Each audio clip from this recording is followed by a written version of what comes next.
Krishna book से आज हम हमारा न्यू चैप्टर स्टार्ट करेंगे।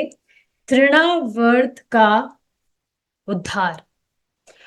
उससे के पहले हम रिवीजन कर लेते हैं क्विज के माध्यम से। Previous chapter. संध्या माता जी, फर्स्ट क्वेश्चन आपके लिए है। इससे पहले हमने जो चैप्टर पढ़ा था उस चैप्टर का नाम क्या था?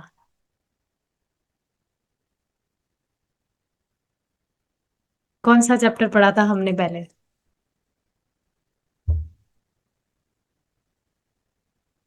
नहीं याद? माता जी मैंने तो बिल्कुल ध्यान ही नहीं दिया उसमें क्या चैप्टर का नाम है। वो पूतना का वध, कितना इजी क्वेश्चन था। ठीक है। चलिए देखते हैं क्या क्वेश्चन थे। पूतना वध के बाद नंद महाराज और व्रजवासियों ने कौन सी अद्भुत बात देखी और इससे वसुदेव की भविष्यवाणी के बारे में नंद महाराज ने क्या सोचा? कनुप्रिया, माता जी, आप बताना चाहेंगे? हरे कृष्णा माता जी। जब पूतना का वध हुआ तब उसके उसको माता जी दोनों तो अलग अलग क्वेश्चन है। वसुदेव, सॉरी, क्या नाम है उनका, नंद महाराज ने सोचा कि वसुदेव जी बहुत ज्ञानी हैं, उनको पहले ही पता था कि यहाँ पे कुछ खराबी होने वाला है आपके अनुपस्थिति में। तो उनका वो मन ही मन बहुत रिस्पेक्ट कर रहे थे और बहुत महान समझ रहे थे। और पूतना वध के बाद क्या हुआ ये पूछती है ना। क्या व्रजवासियों ने कौन सी अद्भुत बात देखी? माता जी आप क्वेश्चन तो समझ आ गई, ये भी समझ आ रहा कौन सा वाला आंसर दूं। कोई उन्होंने ये सा भी जो आप उसका देना शरीर बहुत चाहते हैं। बड़ा था, शरीर बहुत विशाल था, 12 मील का। उसकी बहुत दूर दूर तक उसकी शरीर के अंग फैले हुए थे, कुछ दूर तक तो दिखाई नहीं दे रहे थे, सिर्फ हाथ ऐसे। और उन्होंने उनका जब फाइनल राइट्स मतलब उसको अंतिम संस्कार किया गया तब उसके बॉडी से नहीं बोलना है सही बोल रहे हैं। माता जी, तो माता जी उन्होंने उसके देखा पहले कि दुर्गंध आया, क्योंकि वो सारे बच्चों, छोटे छोटे बच्चों का सिर्फ खून पी जाती है। और बाद में उसकी बॉडी से बहुत अच्छी सुगंध आई, क्योंकि वो उसकी उच्चतर गति प्राप्त हुआ था और भगवान को दूध भी पिलाया था। तो सबने सोचा कि अरे ये तो बहुत पुण्यात्मा है, ऐसा कुछ सोच रहे थे कुछ, कि बहुत अच्छी है कि पहले इससे दुर्गंध आ रही थी। ठीक है। तो नेक्स्ट क्वेश्चन यही था जो आपने उत्तर दे दिया, लेकिन एक बार संध्या माता जी आप फिर से दीजिए। पूतना के शरीर को जलाने पर सुगंधित धुआं क्यों निकला और इससे भगवान कृष्ण की करुणा के बारे में क्या शिक्षा मिलती है? क्योंकि माता जी उसको भगवान का स्पर्श हो गया था, इस वजह से। और भगवान तो दयालु हैं।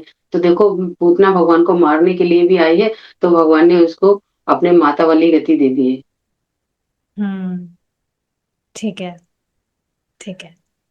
पूतना जैसी दुष्ट राक्षसी को भी मुक्ति कैसे प्राप्त हुई और इससे भक्ति की महिमा किस प्रकार प्रकट होती है? ये क्वेश्चन है अनीता माता जी के लिए। जी माता जी बताइए। क्वेश्चन सुना आपने? फिर से रिपीट करती हूँ मैं। पूतना जैसी दुष्ट राक्षसी को भी मुक्ति कैसे प्राप्त हुई?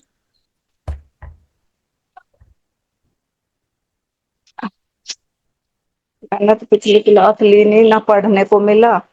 फिर से एक बार बोलना माता जी। पूतना बहुत इजी क्वेश्चन है, अगर आपने स्टोरी भी नहीं सुनी हो तब भी आपको इसका आंसर मालूम होना चाहिए। हाँ, पूतना जैसी दुष्ट मेरी आवाज राक्षसी को भी मुक्ति कैसे प्राप्त हुई?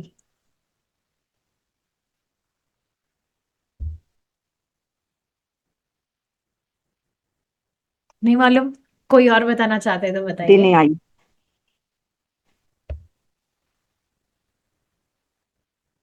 माता जी वो भगवान की सेवा में आई है ना, उसकी भावना तो गलत है, लेकिन उसने कुछ दिया तो है ना भगवान को।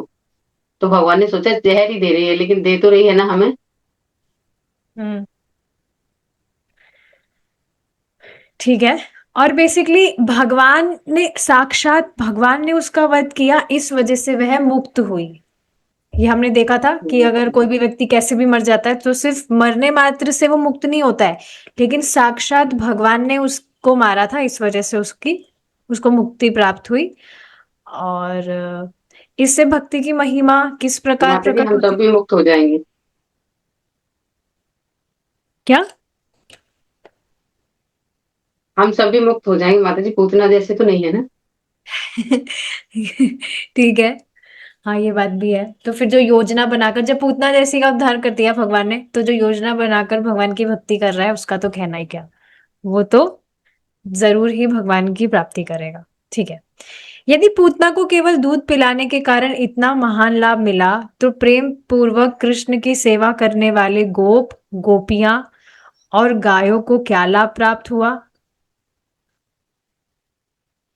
तो ये क्वेश्चन अभी हो ही गया कि उनका तो कहना ही क्या, वे तो फिर भगवान की प्राप्ति कर ही लेंगे। ठीक है। लास्ट क्वेश्चन है, श्रीला सुखदेव गोस्वामी के अनुसार पूतना वध की कथा को सुनने से श्रोताओं को कौन सा विशेष आशीर्वाद प्राप्त होता है? कनुप्रिया माता जी आप बताइए। हमें सुखदेव गोस्वामी की संगति प्राप्त होती है। किनकी संगति प्राप्त होती है? हरे कृष्णा। हम्म। सुखदेव गोस्वामी ऐसा कुछ था, मुझे याद नहीं आ रहा। सुखदेव गोस्वामी। सुखदेव गोस्वामी जी ने लास्ट में हरे कृष्ण। आशीर्वाद दिया था ना, जो भी इस कथा को सुनते हैं, क्या आशीर्वाद दिया था? तो फिर इजी मुझे है वो याद नहीं एग्जैक्ट। उस निश्चित है। भगवान का नाम लेंगे नहीं, ये हाँ नहीं ठीक है, पता भगवान मुझे के नाम क्या की, ठीक। एग्जैक्ट था। हाँ, बेसिकली ऐसे बताया था, गोविंद के वरदान की प्राप्ति होती है। गोविंद का वरदान मीन्स भगवान का वरदान क्या है कि भगवान हमें अपने पास लेकर आना चाहते हैं, तो हाँ भगवान की प्राप्ति हो जाती है। ठीक है। चलिए अब हम शुरू करेंगे हमारा नेक्स्ट चैप्टर, तृणावर्त का उद्धार। ठीक है। भगवान श्री कृष्ण सदैव ही षड ऐश्वर्यों से ओतप्रोत रहते हैं। ये है, क्या है 6 ऐश्वर्य? चलिए क्विज बताइए, कौन बताएंगे? बहुत इजी है पर याद होने चाहिए। छह। पूर्ण धनवान, पूर्ण वैराग्य, पूर्ण सौंदर्य, 3 बताया ना मैंने। ठीक है, संध्या माता जी बाकी 3 आप और बताइए। माता जी भगवान पूर्ण ऐश्वर्यवान है और पूर्ण वीरवान है और दयालु है। दयालु का मतलब मुझे आ नहीं रहा है, मतलब वो है। ये तो आप गुण बता रहे हैं, ऐश्वर्य क्या है भगवान के? 3 तो माता जी ने बता दिए। देखिए फिर से देखते हैं। पूर्ण ज्ञान में है भगवान, पूर्ण बलशाली है, पूर्ण वैरागी है, वैराग्य, पूर्ण धनवान, पूरी तरह से धनवान, यशवान और पूर्ण सौंदर्य। तो ये 6 ऐश्वर्य है, ये मालूम होने चाहिए। ठीक है, आगे देखते हैं। ये है पूर्ण धन, बल, यश, ज्ञान, सौंदर्य तथा वैराग्य। भगवान विभिन्न पूर्ण शाश्वत अवतारों में प्रकट होते हैं। बद्ध जीवात्मा को इन अवतारों में भगवान के दिव्य कार्यकलापों के विषय में सुनने का अवसर प्राप्त होता रहता है। भगवत गीता में कहा गया है, जन्म कर्म च मे दिव्यम। भगवान की लीलाएं तथा कार्यकलाप संसारी नहीं है, वे भौतिक बोध से परे हैं। ये बहुत ही सुंदर बात है। जैसे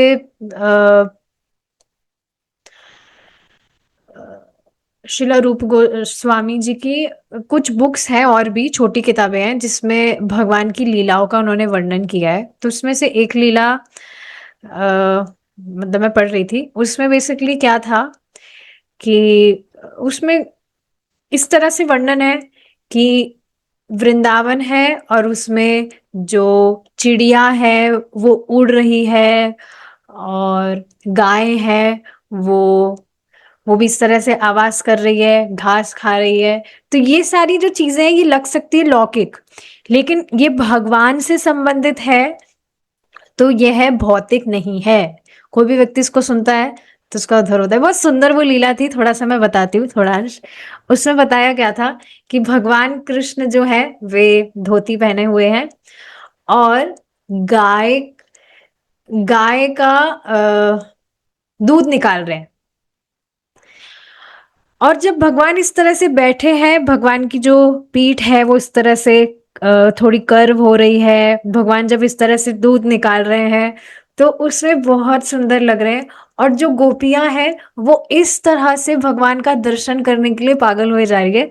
अपने जो घर है उनकी छतों पर जाकर सब ऐसे इकट्ठा होकर भगवान को देख रही है कि भगवान कितने सुंदर लग रहे हैं, इस तरह से गाय का दूध निकाल रहे हैं।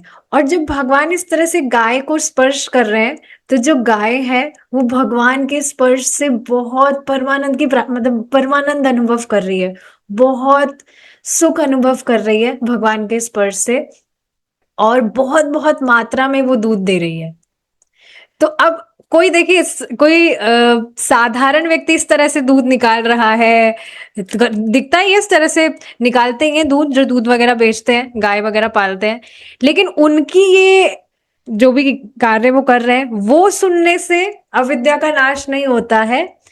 लेकिन हम भगवान की कथा सुन रहे हैं, भगवान जैसे बहुत साधारण सा ही काम कर रहे हैं दूध निकालने का भी, तो वो भी बहुत मतलब आप देखिए ना कितना सुंदर है ये, इस तरह से आप विजुअलाइज कर पा रहे तो। और ये भौतिक नहीं है, क्योंकि भगवान की जो लीलाएं हैं, कार्यकलाप है, वो संसारी नहीं है, क्योंकि भगवान भगवान है, इस भौतिक जगत के परे है। ठीक है, किंतु बद्ध जीव इन असाधारण कार्यकलापों के श्रवण से लाभान्वित हो सकता है और होता ही है। श्रवण एक अवसर है। मैं इससे पहले आगे जाए, मैं आपसे प्लीज रिक्वेस्ट करना चाहती हूँ कि हम ये जो भगवान की कथाएं यहाँ सुन रहे हैं, और मैं चाहूंगी कि कृष्णा बुक के बाद में भी हम, जो हमारे आचार्य गण हैं, उन्होंने जो इस तरह से भगवान की लीलाओं का वर्णन किया है, हम उनको पढ़े। उसका उद्देश्य क्या है? आप अपने जप करते समय उन लीलाओं का स्मरण करें कि हाँ, आज हमने क्लास में इस तरह से भगवान की क्या कथा सुनी थी। यही बेसिकली गोल है कि जप करते करते जब आप कृष्ण बोल रहे हैं तो आपको भगवान कृष्ण का स्मरण हो, भगवान की लीलाओं का स्मरण हो, और आप देखेंगे उस तरह से आपका चैंटिंग बहुत ब्लिसफुल होगा। तो कल भी मैं जब इस तरह से जप कर रही थी तो ये जो भगवान की दूध धोने वाली जो लीला है, इसका स्मरण मुझे हो रहा, तो बहुत अच्छा लग रहा था। तो इस तरह से भगवान की लीलाओं का स्मरण करना चाहिए। ठीक है, श्रवण एक अवसर है जो भगवान का साहचर्य प्रदान करता है, और उनके कार्यकलाप के श्रवण का अर्थ है दिव्य चेतना का विकास करना। बद्ध जीव की स्वाभाविक प्रवृत्ति अन्य बद्ध जीवों के विषय में उपन्यास, नाटक, कथा आदि के माध्यम से कुछ ना कुछ श्रवण करने की होती है। यस, आप देखेंगे अभी तक भी जो बड़े भी हो जाते हैं बच्चे, कॉलेज में भी चले गए हैं, वो भी अभी तक कार्टून देखते हैं। कल देख रही थी मैं, कोई मतलब कार्टून देख रहे थे, तो मैं यही सोच रही थी कि व्यक्ति की ये मतलब उसके लिए स्वाभाविक है कि वो कुछ ना कुछ देखेगा, कुछ ना कुछ सुनना चाहता है। लेकिन ये भौतिक नाटक, उपन्यास, ये सब कथा वगैरह, जो भौतिक कथा है जो भी लोग कर रहे हैं, इनको देखने की जगह आप देखिए ना कितने कितने सीरियल्स हैं टीवी पर, मूवीज हैं, उनको देखने की जगह भगवान की कथाओं को सुनना चाहिए। उसमें एक अलग ही टेस्ट मिलता है। और ये चीज भी मालूम होनी चाहिए कि भगवान की लीलाएं, एक कारण भगवान का लीलाएं करने का ये भी है ताकि जो बद्ध जीव है वो भगवान की लीलाओं का श्रवण करे, उससे उसका उद्धार हो। ये भी एक कारण है भगवान इस तरह से सुंदर सुंदर लीलाएं करते हैं। तो हाँ, जो जीव है उसकी इस तरह से प्रवृत्ति है कि वो कुछ ना कुछ श्रवण करना चाहता है, करता ही है।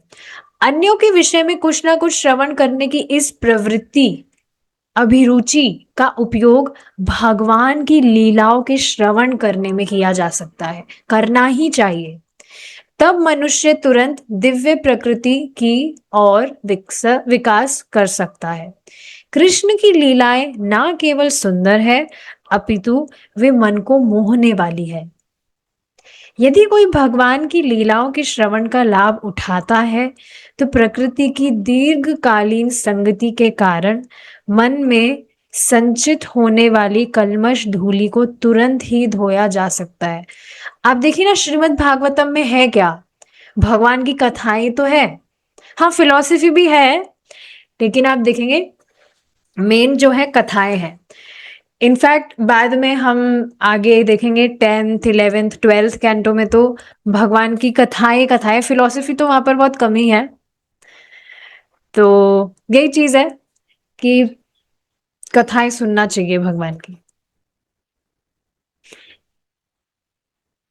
इस चीज पर देखिए मैं विचार कर रही थी कि इतने टाइम से फिलॉसफी तो काफी मात्रा में हमने श्रवण कर लिया। मैं ऐसा नहीं कह रही कि फिलॉसफी अब आप मत सुनिए, क्योंकि बद्ध जीव मतलब हम जल्दी काफी चीजें भूल जाते हैं। लेकिन हाँ, अब फिलॉसफी हमें पता है, फिलॉसफी के हिसाब से हम हमारा जीवन इस तरह से व्यतीत कर रहे हैं, बेसिकली सिस्टमैटिक सारी चीजें कि सुबह हम जप कर लें और भगवान को भोग लगा के हमें प्रसाद पाना है, भौतिक वार्ता कुछ नहीं करनी है, बहुत सारी चीजें इस तरह से हमने सीखी हैं फिलॉसफी में। लेकिन अब हमें ट्राई करना चाहिए कि हम भगवान की लीलाओं का श्रवण करें। इस पर देखिए प्रभु जी ने भी बताई थी अभी कुछ दिन पहले ये बात, कि हम काफी बार सुनते हैं कि भगवान की कथाओं से लीलाओं से व्यक्ति का जो अज्ञान है वह नष्ट होता है। मतलब बहुत महिमा हम सुनते हैं कि भगवान की कथाएं सुननी चाहिए, ये होता है वो होता है, लेकिन सिर्फ महिमा ही नहीं सुननी चाहिए, वास्तव में भगवान की कथाओं को सुनना भी चाहिए, क्योंकि भगवान की कथाओं को सुनने से हमें लाभ होगा। तो भगवान की लीलाओं का श्रवण किया जाना चाहिए, जो हम कर रहे हैं इस बुक के माध्यम से। भगवान चैतन्य ने भी उपदेश दिया है कि भगवान कृष्ण के दिव्य नाम के श्रवण मात्र से ही मनुष्य अपने मन के सारे भौतिक कल्मश धो सकता है। आत्म साक्षात्कार की विभिन्न विधियां हैं, किंतु जब बद्ध जीव इस भक्ति की विधि को, जिसका महत्वपूर्ण कार्य श्रवण करना है, अपनाता है, तो इसके द्वारा उसका भौतिक कल्मश स्वतः धुल जाता है और उसे अपनी स्वाभाविक स्थिति का बोध हो जाता है। तो ये बात आप समझे ना, कितना इजी है ना श्रवण करना, बस बैठ के सुनते रहो, काम करते करते सुनते रहो, बहुत इजी है। लेकिन श्रवण करने से भी हमारे मतलब श्रवण करने से बहुत हमारा प्यूरिफिकेशन होता है, क्योंकि जब हम भगवान की लीलाओं का स्मरण कर रहे हैं या श्रवण कर रहे हैं तो उस समय हमारा चित्त भगवान में लग रहा है। और प्लीज इसको ट्राई करना चाहिए कि हमने भगवान की लीलाएं सुनी, लेकिन बस सुनकर फिर वहीं तक सीमित नहीं रहना चाहिए। बाद में पूरे दिन भर में उन कथाओं का स्मरण करने का प्रयास करना चाहिए कि आज हमने क्या कथाएं सुनी थी, भगवान की क्या लीला भगवान ने की थी। ये बहुत इंपॉर्टेंट है। अभी हम जैसे जो ये शुरू के चैप्टर्स हैं, इसमें हम जो भी दानव है दैत्य हैं उनका कैसे भगवान वध करेंगे उसके विषय में सुन रहे हैं।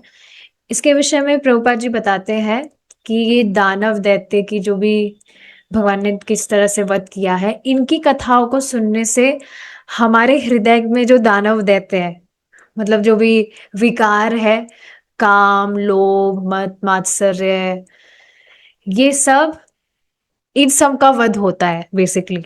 इन सब ये सब नष्ट होते हैं भगवान की ये जो भी असुर का वध करने की जो हम कथाएं सुनते हैं उससे। ठीक है, इस कल्मश के कारण ही यह बद्ध जीवन है, और जो ही यह कल्मश धुल जाता है तो ही जीवात्मा का अप्रकट कार्य अर्थात भगवान की सेवा करने का कार्य सहज ही जाग उठता है। परमेश्वर के साथ दिव्य संबंध स्थापित करने से वह भक्तों के साथ मित्रता करने का अधिकारी बन जाता है। प्लीज इस बात को समझिए कि ये बहुत ज्यादा जरूरी है कि हम भगवान की लीलाओं का श्रवण करें। इससे रिलेटेड देखिए प्रभु जी ने एक बात बताई थी, अर्चय विग्रह के विषय में बता रहे थे बेसिकली, कि अर्चय विग्रह की सेवा तब तक करनी चाहिए जब तक कि भगवान में पूरी तरह से मन ना लगने लगे और जो ये कर्म हम कर रहे हैं ये छूट ना जाए। इस तरह से कुछ बताया था कि नहीं? तो उसका सबसे इजी और शॉर्टकट जो रास्ता है वो क्या है कि हम भगवान की लीलाओं का श्रवण करें। जो पंचंग बेसिकली जो 5 मेन प्रोसेसेस है शुद्ध भक्ति के, उसमें श्रवण तो आता ही है, श्रवण, कीर्तन, स्मरण, और धामवास, और भगवान के विग्रह की सेवा। तो हाँ, भगवान की लीलाओं का श्रवण करना चाहिए। ये शॉर्टकट है भगवान में अपना मन लगाने का।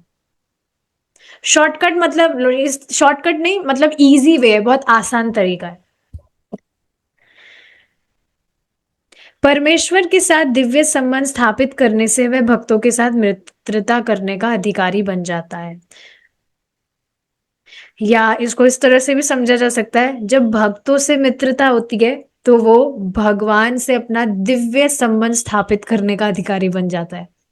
महाराज परीक्षित ने व्यवहारिक अनुभव से यह निर्दिष्ट किया है कि प्रत्येक व्यक्ति भगवान की दिव्य लीलाओं को सुनने का प्रयास करे।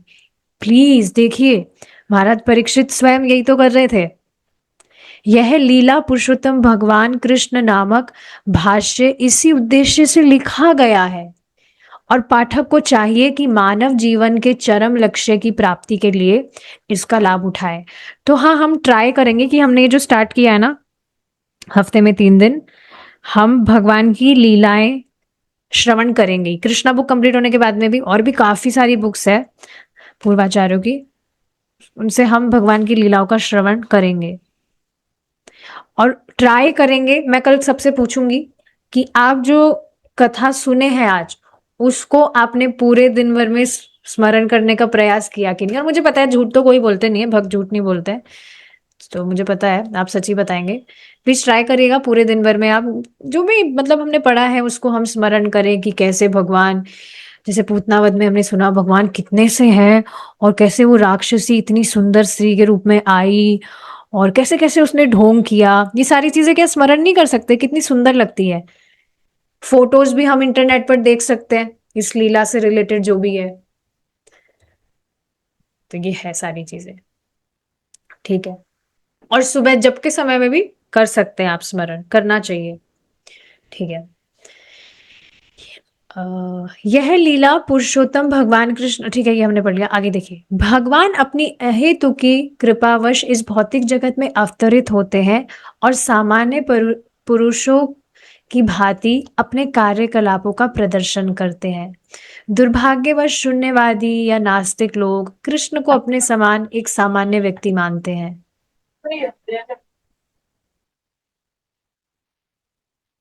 यस, और इस तरह से उनका उपहास करते हैं। मुझे बहुत बुरा लगता है सच में। अभी 2-3 दिन पहले एक बच्चा आया था हमारे घर पे, मतलब 20-22 साल का है वो।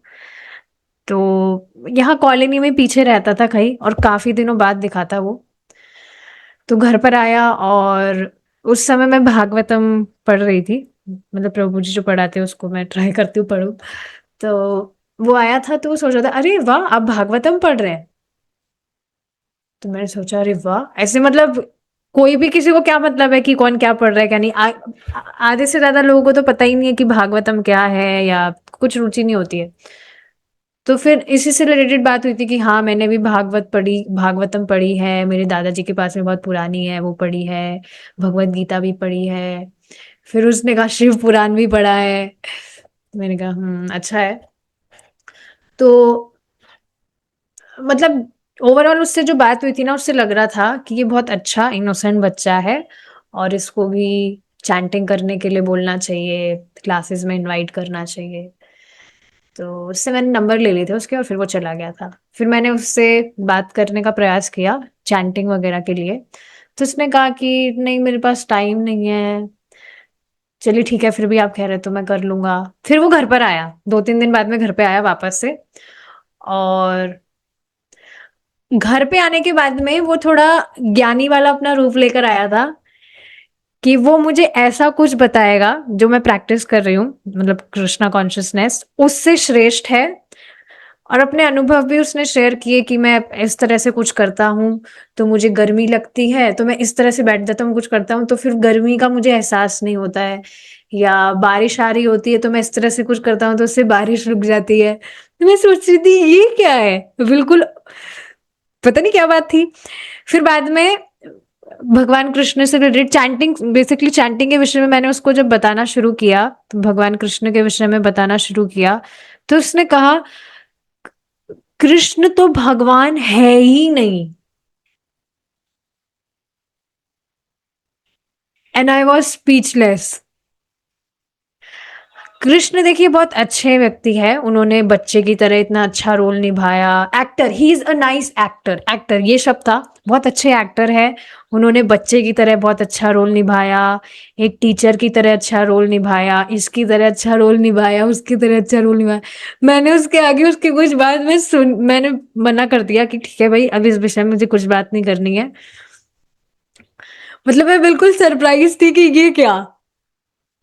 तो ये बात आप समझ रहे हैं, यहाँ पर ये जो प्रभुपाद जी बात कह रहे हैं, इससे मुझे बात याद आई। मुझे सच में बहुत दुख हुआ था, मैं सोच रही थी कितना अच्छा बच्चा है, चैंटिंग करने लग जाएगा, अभी कितनी कच्ची उम्र है, आगे जाकर कितना इसका उद्धार हो जाएगा, ये हो जाएगा, वो हो जाएगा। लेकिन आप सोचिए ना कितना कलयुग का प्रभाव है।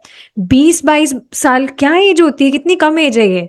और इसमें भी आजकल जो बच्चे भी हैं वो इस तरह से दिमाग में कचरा लेकर घूम रहे हैं। तो ये सोशल मीडिया का ठीक है, थोड़ा मतलब बेनिफिट भी है, लेकिन बेनिफिट से ज्यादा इसका लोग, क्योंकि आप देख रहे हैं कि कुछ भी लोग वीडियोस अपलोड कर देते हैं, उटपटांग कुछ भी चीजें बोल रहे हैं। तो अब कोई भी व्यक्ति यूट्यूब पर कुछ भी सुनेगा किसी का भी, और उसने कुछ कचरा सुन लिया, तो बस अब उसके दिमाग में कचरा ही प्रवेश करेगा। ऐसा तो नहीं है ना कि वो जो आया था वो लड़का, वो शुरू से ही ये सारी धारणा लेकर बैठा, उसने डेफिनेटली कहीं से श्रवण किया है, यूट्यूब पर कुछ वीडियोस वगैरह देखे हैं, तब जाकर ये कचरा उसके दिमाग में आया कि कृष्णा एक बहुत अच्छे एक्टर थे। जैसे उस समय, जैसे सच में पैरों से जमीन सरक जाती है, बिल्कुल वैसा मुझे फील हुआ था, वैसी फीलिंग आ रही थी कि ये क्या है। फिर बस उस दिन के अब चैप्टर ही फिर खत्म है, जब वो उसने भगवान को भगवान ही नहीं मान रहा है, तो उसके बाद में उसको क्या सिखाएंगे। उसके बाद में भी वो रुका नहीं। मैं मतलब वो ठीक है, मेरे भाई से बात करने लग गया था, बाद में अंदर चला गया था वो रूम में, तो मैं मेरा प्रसाद पा रही थी, शाम का टाइम था। तो फिर वो रुका नहीं, वो बाहर आ गया और मेरे पास में आकर इस तरह से बैठ गया, और मतलब वो मेरे को सिखाना चाह रहा था कि आप अपना टाइम खराब मत करिए, मैं जो सिखा रहा हूँ आप वो करिए, आपको बहुत अच्छा लगेगा। और वो इस तरह से बैठ गया, और पता नहीं अपनी आंखों को किस तरह से कर रहा था, उसको देखकर मुझे डर लग गया कि ये क्या कर रहा है। मैंने बस उस दिन के बाद से उससे कभी बात ही नहीं की। तो आप समझ रहे हैं ना कि दुर्भाग्यवश शून्यवादी या नास्तिक लोग या इस तरह के जो भी लोग हैं, कुछ भी जो धारणा लेकर बैठे हैं, वो कृष्ण को अपने समान एक सामान्य व्यक्ति मानते हैं, एक्टर मानते हैं, या क्या बोलते हैं उसको, एक्स्ट्रा ऑर्डिनरी पर्सन मानते हैं। इस तरह से उनका उपहास करते हैं। अब ये उपास नहीं हुआ कि भगवान एक कृष्ण एक एक्टर है, उन्होंने बच्चे के रूप में बहुत अच्छा रोल निभाया, अपना फ्रेंड के रूप में बहुत अच्छा रोल निभाया, इसके रूप में, ये उपहास नहीं है, ये भगवान का उपहास ही तो कर रहे हैं लोग। और इससे भगवान कभी प्रसन्न नहीं होते। सबसे बड़ा अपराध है भगवान को एक सामान्य व्यक्ति समझना। भगवान ने स्वयं भगवत गीता में इसकी यह कहकर भर्त्सना की है, अवजानन्ति माम मूढ़ा, मूढ़ या पाखंडी कृष्ण को सामान्य व्यक्ति या मानव से थोड़ा बहुत अधिक शक्तिमान मनुष्य मानते हैं। दुर्भाग्यवश वे उन्हें श्री भगवान के रूप में स्वीकार नहीं कर पाते। सोचिए ये कितना बड़ा अंधकार है ना। इतनी कम एज से ही व्यक्ति इस तरह से सोच रहा है, उसका अभी जीवन स्टार्ट भी नहीं हुआ है देखा जाए तो। अगर पता नहीं आगे जाकर क्या होगा ऐसे लोगों का। But still I gave him prasadam. ऐसा नहीं था कि मेरे दिमाग मेरे उसके प्रति कुछ द्वेष आ गया था। देख बस दुख हो रहा था थोड़ा कि ये क्या मतलब इस तरह से सोच रहा है। But still I gave him prasadam and ठीक है, अब क्या कर सकते हैं। अगले जन्म में कम से कम उसको मनुष्य जीवन तो मिल जाएगा, और होपफुली भगवान उसको भक्तों का संग भी दे। कभी कभी ऐसे भाग्यहीन मनुष्य बिना किसी शास्त्रीय प्रमाण के अपने आप को कृष्ण का अवतार घोषित कर देते हैं। जब कृष्ण कुछ और बड़े हुए, इस पर भी देखिए एक बात मैं कहना चाहूंगी कि कई बार हो सकता है कुछ जो संत हैं वो अ, प्रतापी हो सकते हैं या बहुत उनमें मतलब भक्ति के कारण तेज उनमें दिख सकता है, बट समझना चाहिए कि वे भगवान के भक्त हो सकते हैं, वे स्वयं भगवान नहीं हो सकते। अभी बात मैं क्यों कह रही हूँ, कल एक कोई भक्त थे, तो वो इस तरह से कह रहे थे कि मैं उनका नाम नहीं रखूंगी जिनको भी वो श्रवण कर रहे थे, तो उन्होंने कहा कि वो साक्षात भगवान ही है अगर देखा जाए तो। और मैं भक्त की बात कर रही हूँ, मैं किसी नॉन डिवोटी की तो बात भी नहीं कर रही हूँ। तो मैं कुछ बोली नहीं उनको, मैं चुप ही थी, कि वो थोड़े बड़े भी थे और ठीक है अब क्या बोला जाए। तो कृष्ण का अवतार आप कैसे घोषित कर सकते हो किसी को कि कृष्ण, वो तो स्वयं भगवान ही है। अब ठीक है उनका पता नहीं ये मतलब था भी कि नहीं, या वो कुछ और उस पर कहना चाह रहे थे, पर समझना चाहिए कि कोई भी जो जीवात्मा है या श्रेष्ठ भक्त भी है वह स्वयं भगवान नहीं है। श्रीला प्रभुपाद जी स्वयं इस पर बहुत क्रोधित हुए थे। एक बार कुछ भक्तों ने इस तरह से हल्ला कर दिया था कि प्रभुपाद जी कृष्ण ही हैं। प्रभुपाद जी इस पर बहुत गुस्सा हुए थे, उनको मंदिर से बाहर निकाल दिया था। ठीक है, जब कृष्ण कुछ और बड़े हुए तो वे पलटने लगे। ऐसा होता है मतलब बच्चा जो है वो अपने आप से पलट भी नहीं पाता है, इतना असहाय होता है। भगवान तो स्वयं भगवान है बट स्टिल वो इस तरह से बच्चे वाली लीला कर रहे हैं। तो अब वे पलटने लगे, अब वे पीठ के ही बल नहीं लेटे रहते थे।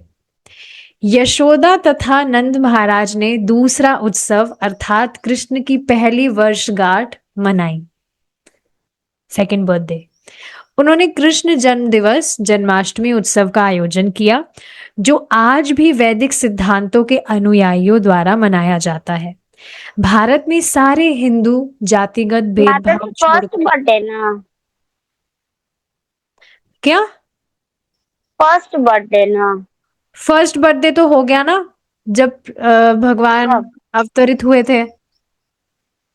अच्छा नहीं, वो तो मतलब फर्स्ट ईयर में कह रही थी कि फर्स्ट ईयर में। यहाँ पर ईयर की बात नहीं है, यहाँ पर बताया जा रहा है, हाँ पहली वर्षगांठ लिख रहा है, फर्स्ट ईयर डेफिनेटली, लेकिन जो उत्सव है वो दूसरा है। क्लियर?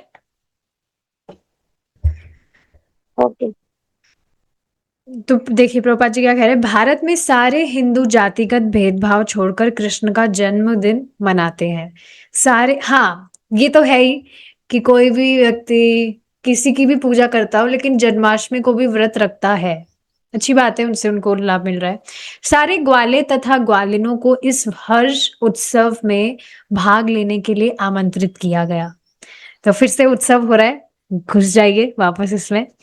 सुंदर बैंड मतलब कि वाद्य बज रहा था, जिसे सुनकर एकत्रित लोग आनंदित हो रहे थे।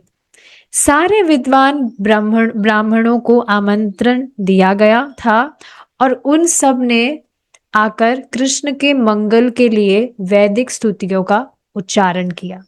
इस चीज को आप देखेंगे जैसे कुछ कुछ भी लोग फेस्टिवल प्रोग्राम करते हैं, स्पेशली शादी वगैरह से रिलेटेड, तो उसमें बैंड वगैरह बजते हैं, जो उसमें लोगों को हर्ष तो होता है। कोई भी मतलब इस तरह से जो वाद्य यंत्र इस तरह से बजता है, स्पेशली बहुत एनर्जेटिक वो होता है, तो उसमें क्या बोलते हैं, व्यक्ति को तान तो चढ़ती है। अब यहाँ पर आप देखिए कीर्तन वगैरह होता है तो बहुत ही एनर्जेटिक कीर्तन हो रहा है, तो उसमें उत्साह आता ही है, हर्ष होता ही है। तो यहाँ पर जब इस तरह से वो सुंदर वाद्य यंत्र बज रहा था तो लोग बहुत आनंदित हो रहे थे। स्तुतियों के उच्चारण तथा वाद्यों के बजते समय यशोदा माता ने कृष्ण को स्नान कराया। यह स्नान क्रिया अभिषेक कहलाती है, सब जानते हैं। और आज भी इसे वृंदावन के सारे मंदिरों में जन्माष्टमी दिवस के रूप में संपन्न किया जाता है। तो इस बात को समझ रहे हैं ना, भगवान का बर्थडे होता है इस दिन, तो भगवान को इस तरह से भगवान का अभिषेक किया जाता है, जिस तरह से यशोदा माता भी कर रही हैं। इस अवसर पर माता यशोदा ने प्रभुत अन्न राशि का वितरण किया और विद्वान पूज्य ब्राह्मणों को दान में देने के लिए सर्व आभूषण से सज्जित उत्तम गाय तैयार की गई। यशोदा ने स्नान करके सुंदर वस्त्र धारण किए और वे भली भांति नहलाए तथा सज्जित बालक कृष्ण को अपनी गोद में लेकर ब्राह्मणों द्वारा उच्चारित वैदिक स्तुतियां सुनने के लिए बैठ गई।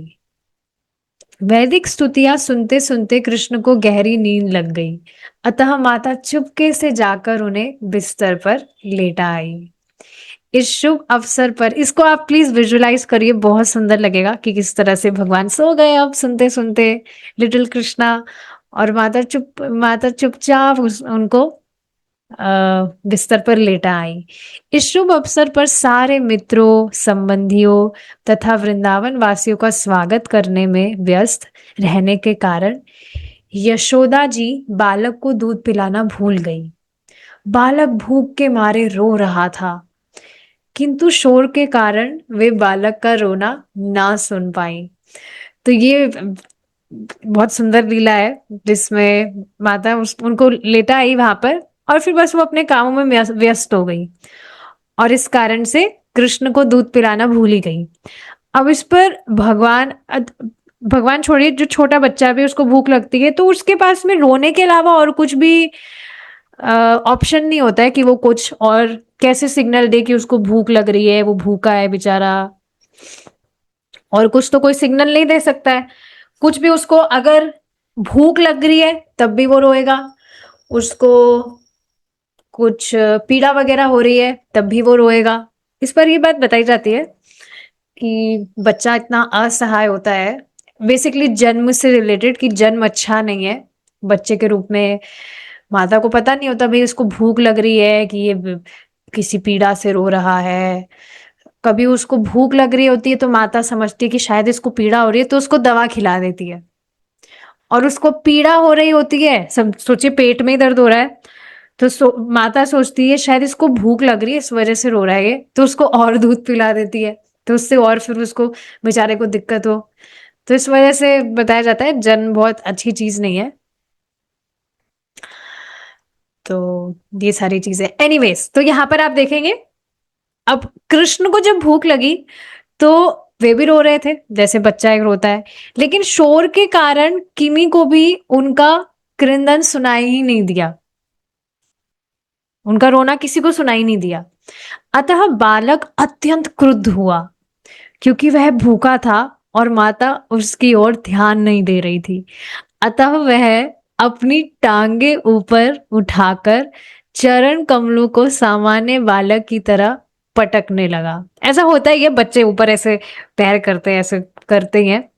अगर गुस्सा भी आता है तो गुस्सा बच्चों को कब आएगा, जब उससे उसका कुछ खिलौना वगैरह ले लिया जाता है, तब भी बच्चा, आप देखेंगे गुस्सा आता है उसको और वो रोता है।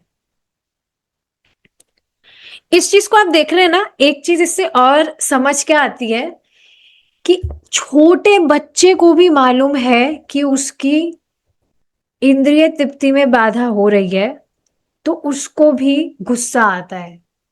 कई बार तो थोड़े समझदार बच्चे होते हैं, समझदार मतलब इतने समझदार नहीं, थोड़े और बड़े होते हैं, तो अगर उस बच्चे का कुछ खिलौना वगैरह किसी ने छीन लिया, उसको गुस्सा आया तो वो उल्टा पीटने और लगता है, इतना गुस्सा आता है उसको। और बच्चे जो है वो अपने इमोशंस छुपाते नहीं है, जो मतलब फील कर रहे हैं उसको वो बाहर व्यक्त कर देते हैं।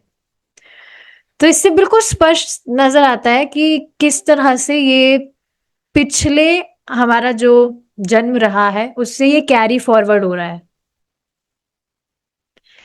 एनीवेज, अब देखिए भगवान यहाँ पर बहुत सुंदर लीला क्या कर रहे हैं। उनको गुस्सा आया तो वो भी बच्चे की तरह ही अपना ऊपर अपने चरण कमलों को इस तरह से उठाकर एक बालक की तरफ पटकने लगे। बालक कृष्ण को एक छकड़े के नीचे रखा गया था। छकड़ा मतलब समझ सकते हैं आप, कुछ रथ टाइप का। इसकी देखिए ये लीला हुई है और इसका एक फोटो भी मैंने देखा था, आपको मैं दिखाती हूँ। पता नहीं मिलेगा कि नहीं।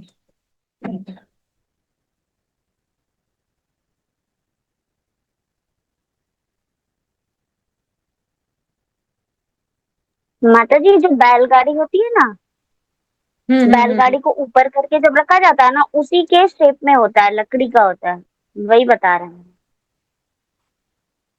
ठीक है। हैवी भी होता है। अब वो फोटो तो अभी दिख रही नहीं है मुझे।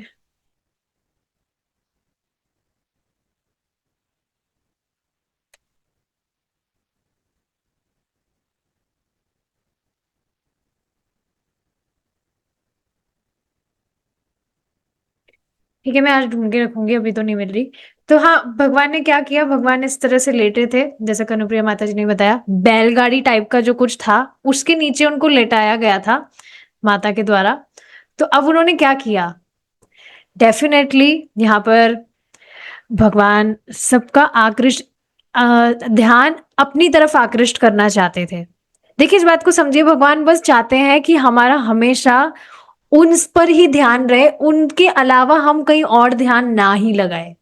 तो यहाँ पर भी भगवान इसको दर्शा रहे हैं कि कोई भी उन पर ध्यान ही नहीं दे रहा है। इस पर भगवान अपना क्रोध भी प्रकाशित कर रहे हैं, और उसको प्रकाशित करने के लिए उन्होंने क्या किया, वो जो छकड़ा था बैलगाड़ी टाइप, उसके नीचे भगवान को लेटाया गया था। तो अब जब वे अपने पांव पटक रहे थे तो अकस्मात उनका पांव छकड़े के पहिए से छू गया, जिससे वह छकड़ा चूर चूर हो गया। मतलब ऊपर इस तरह से उछल गया वो, और उछलने के बाद में धड़ाम से वो गिरा। अब आवाज होगी तो डेफिनेटली क्या होगा, सबके सब आ जाएंगे, सबका ध्यान आकृष्ट होगा। तो इस छकड़े पर अनेक प्रकार के पात्र तथा पीतल तथा अन्य धातुओं की बनी थालियां संचित थी, और वे सब धड़ाम से नीचे गिर गए। मतलब ऊपर नहीं उछला था वो, ऐसे हाइट में नहीं, मतलब इस तरह से भगवान ने उसको जोर से इस तरह से किक मारी। मतलब किक मारने की भी माता भगवान को जी, जरूरत नहीं आप पड़ी, फोटो भगवान नहीं ने भेजी, सिर्फ उसको भेज छुआ। दिया, क्या? फोटो भेज दिया है आपको। सप्तासुर आ रहा है, वही वाले प्लेस है, वही वाला।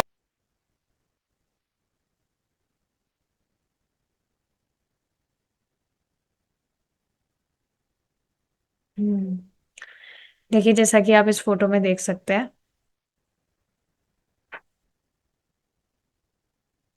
कि किस तरह से भगवान इस बैलगाड़ी टाइप के नीचे लेटे हुए थे, और भगवान को थोड़ा क्रोध आया, तो अपना क्रोध प्रकाशित करने के लिए उन्होंने वो जो छकड़ा था या जो भी उसको बोलो, उसको अपना उससे अपना पैर छू दिया भगवान ने। अब उससे क्या हुआ, वो जो था उससे सारा का सारा सामान उस पर जो रखा था वो गिर गया।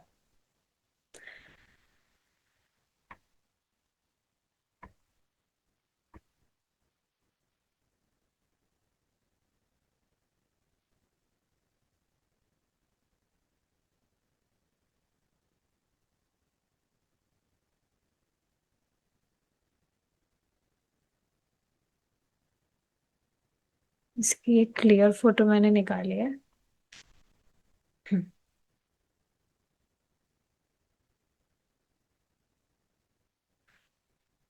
देखिए अब देख पा रहे होंगे आप इसको अच्छे से।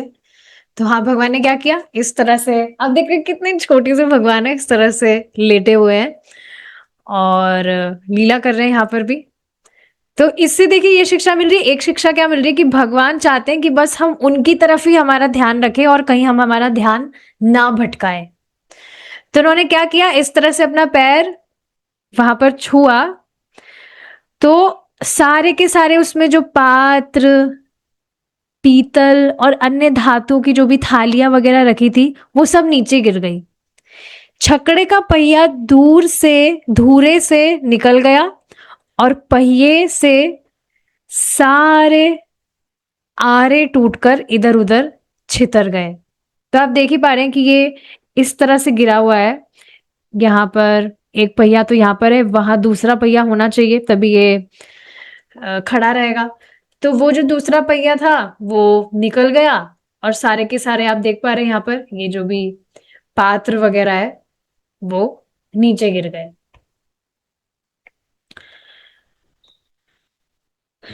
माता यशोदा तथा समस्त गोपियां एवं नंद महाराज तथा सारे ग्वाले आश्चर्यचकित थे कि यह छकड़ा किस तरह स्वतः टूट गया।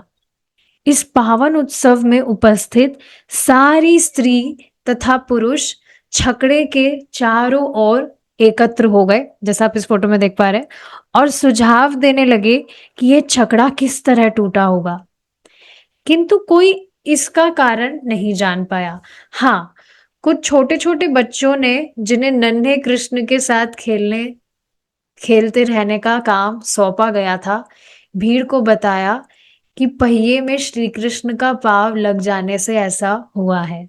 अब बताइए कौन इस पर विश्वास करेगा कि छोटा सा इतना सा बच्चा है, उसने बस हल्का सा उसका पैर टच हो गया पहिए के तो पूरा का पूरा इस तरह से गिर गया। और भी काफी सारी लीलाएं हैं जिसमें बच्चे देखते हैं कि कृष्ण ने ये किया है, लेकिन बच्चों की बात कोई नहीं मानता है। दामोदर लीला में भी इसी तरह से होगा कि भगवान ने उस वृक्ष को गिरा दिया था। तो ये बिल्कुल अविश्वसनीय सी लगती है सारी बातें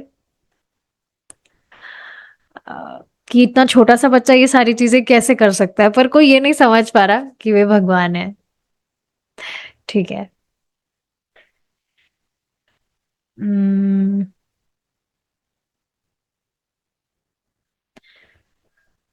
आगे देखिए, बालकों ने भीड़ को आश्वस्त किया कि उन्होंने अपनी आंखों से देखा है कि वह सब कैसे हुआ और वे सब इसी पर बल दे रहे थे। सब बता रहे थे कि भाई हमने देखा है हमारी आंखों से कैसे ये कृष्ण के पैर को छूने से ये पूरा का पूरा गिर गया।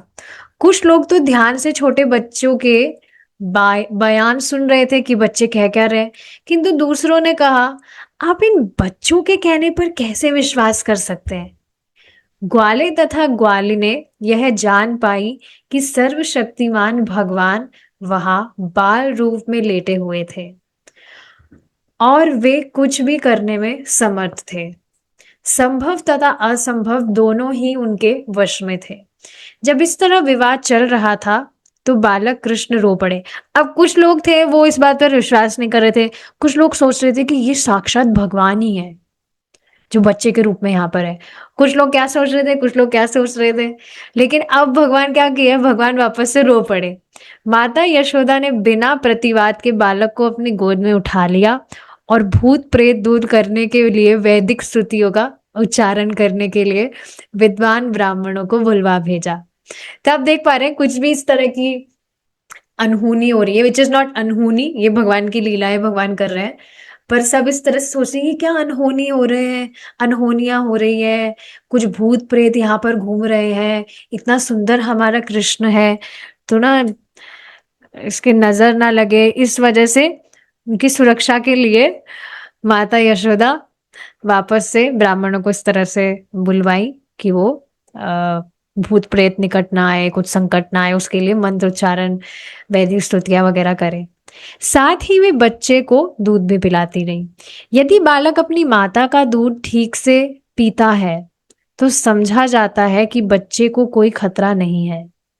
तत्पश्चात समस्त बलिष्ठ ग्वालों ने टूटे छकड़े को ठीक किया और इधर उधर बिखरी वस्तुओं को पूर्वत रख दिया। फिर ब्राह्मणों ने यज्ञ की अग्नि में घी, दही, कुश तथा जल की आहुतियां दी। उन्होंने बच्चे के मंगल के लिए श्री भगवान की पूजा की। वहां वह उपस्थित सारे ब्राह्मण सुपात्र थे क्योंकि वे ईर्ष्याहीन थे।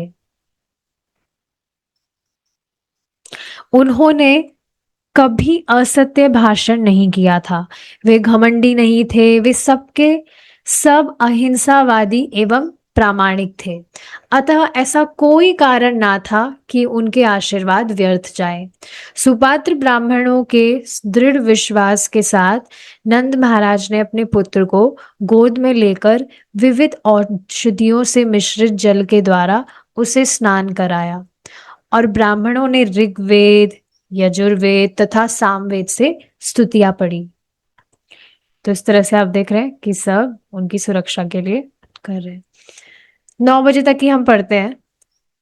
कहा जाता है कि जब तक ब्राह्मण योग्य पात्र ना हो तब तक उसे वैदिक के मंत्र नहीं पढ़ने चाहिए। अब आप सोचिए, अभी सब कुछ ऑपोजिट हो रहा है कि नहीं। अभी जैसे पुरुषोत्तम मंथ था, तो पुरुषोत्तम मास में लोगों को पता नहीं, ऑलरेडी ये सारी बातें मालूम थी कि मालपुए देने चाहिए और 33 बत्तियों का दिया जलाना चाहिए, पता नहीं क्या क्या चीजें थी, और लोग कर रहे थे, सोच रहे थे ब्राह्मणों को दान देंगे, पर ब्राह्मण योग्य होना चाहिए। माता जी हम भी कर रहे हैं वही सब। अच्छी बात है, लेकिन ना ये बात समझनी चाहिए कि ब्राह्मण अब दिख रहा नहीं है तो भक्तों को देना चाहिए। भक्त तो ब्राह्मण से भी श्रेष्ठ कहलाए गए हैं। तो हाँ, यही बात यहाँ पर बताई जा रही है कि अगर कोई ब्राह्मण योग्य ना हो तब तक उसे वेदों के मंत्र नहीं पढ़ने चाहिए। यहाँ पर इसका प्रत्यक्ष प्रमाण है कि वे ब्राह्मण समस्त ब्राह्मण लक्षणों से संपन्न थे। नंद महाराज को भी उन पर पूर्ण श्रद्धा थी, फलतः उन्हें वैदिक मंत्रोच्चारण द्वारा अनुष्ठान करने की अनुमति प्रदान की गई। यद्यपि विभिन्न कार्यों के लिए भिन्न भिन्न प्रकार के यज्ञों का विधान है, किंतु सारे मंत्रों का उच्चारण सुपात्र ब्राह्मणों द्वारा ही होना चाहिए। क्योंकि इस कली काल में ऐसे सुपात्र ब्राह्मण उपलब्ध नहीं है, अतः समस्त वैदिक यज्ञ अनुष्ठान वर्जित है। इसलिए श्री चैतन्य महाप्रभु ने इस युग के लिए केवल एक प्रकार के यज्ञ की संस्तुति की है, और वह है संकीर्तन यज्ञ, अर्थात हरे कृष्ण महामंत्र का जप। ये दिमाग में मेरे भी आ रही थी कि कुछ भी मंत्रोच्चारण वगैरह करने की जरूरत नहीं है, सिर्फ महामंत्र पर्याप्त है सभी तरह के अमंगल या ये भूत प्रेत जो भी मतलब संकट है उन सब से रक्षा करने के लिए भगवान कृष्ण के नाम या महामंत्र पर्याप्त है। और इसके अलावा आप देख रहे हैं ना, बिल्कुल यहाँ स्पष्ट बताया जा रहा है वैदिक यज्ञ अनुष्ठान वर्जित है, काम ही नहीं करते हैं। इसके देखिए काफी सारे कारण है। एक कारण प्रभुपाद जी यहाँ बता रहे हैं, एक तो योग्य ब्राह्मण नहीं है, इसके अलावा प्योर इंग्रेडिएंट्स भी तो नहीं है, जो भी सामग्री वगैरह चाहिए सब कुछ मिलावटी है, कुछ भी शुद्ध सामग्रियां है ही नहीं। आप देखेंगे यहाँ तक कि सब्जियां और फल भी कहाँ शुद्ध है, उनमें इतने केमिकल्स पेस्टिसाइड्स हैं, तो बाकी सामग्रियों का तो कहना ही क्या। तो सब कुछ यहाँ पर वर्जित है, क्योंकि कलयुग में ये सब कुछ चलेगा ही नहीं। इस वजह से स्वयं महाप्रभु जो स्वयं भगवान कृष्ण है, उन्होंने संकीर्तन यज्ञ की संस्तुति की है। कुछ भी आप शुभ कार्य करना चाहते हैं, भगवान का कीर्तन करिए, बस वो पर्याप्त है। जब ब्राह्मणों ने वैदिक स्तुतियों का उच्चारण किया और दूसरी बार विधि विधान संपन्न कराया, तो नंद महाराज ने पुनः उन्हें प्रभूत अन्न तथा गाय दान में दी। दान दी गई सारी गाय सुनहरे गोटों वाले वस्त्रों से आभूषित थी। उनके खुर चांदी के पात्रों से मढ़े थे। उनके सींग सुनहरे छल्लों से सजाए गए थे। कर पा रहे हैं ना विजुअलाइज, कितनी सुंदर गाय है, लग रही है। और उनके गलों में फूलों के हार पड़े थे। उन्होंने अपने सुंदर पुत्र के कल्याण अर्थ अनेक गायों का दान दिया और बदले में ब्राह्मणों ने हार्दिक आशीर्वाद दिया। ब्राह्मणों द्वारा प्रदत्त ये आशीर्वाद कभी निष्फल नहीं हो सकता। तो ये चीज आप देख पा रहे हैं। तो देखिए, सिंपल सी चीज मैं क्या समझती हूँ, कुछ आपको देना है, ठीक है, ये सारी एक्स्ट्रा चीजें भी करनी है तो भक्तों को देना चाहिए, क्योंकि आप किसी और व्यक्ति को देंगे तो प्रसाद तो ठीक है, आप किसी को भी दे सकते हैं, पर कुछ और वस्तुएं आप उसको देंगे तो वो जरूरी नहीं है कि वो भगवान कृष्ण की सेवा में उसको लगाएगा। और भगवान कृष्ण की सेवा में नहीं लगाएगा तो वो जो दान है वो बंधन का कार्य बन सकता है। तो इंटेलिजेंस यही है कि हम भगवान के भक्तों को दे जो भी हम देना चाहते हैं, क्योंकि वे भगवान की सेवा में ही उसको लगाते हैं। तो ये सारी चीजें, और काफी सारी चीजें हैं, जैसे अगर आप कुछ दिन देखते हैं कि हमें कुछ शुभ दिन पर करना है, कुछ भी हमें करनी है नई चीज या कुछ वस्तु आपको लानी है, तो काफी लोग सोचते हैं कि बुधवार को करना चाहिए, बुधवार गणेश जी का वार होता है, बहुत शुभ होता है। पर आप ऐसा कुछ करना चाहते हैं तो आप एकादशी के दिन कर सकते हैं, या कभी भी किया जा सकता है, ऐसा कुछ है नहीं, but still if you want to be specific, Ekadashi से सबसे विशेष दिन कौन सा हो सकता है? तो हमें बेसिकली जो प्रोसेस बताया है उसको हमें फॉलो करना चाहिए, वो पर्याप्त है।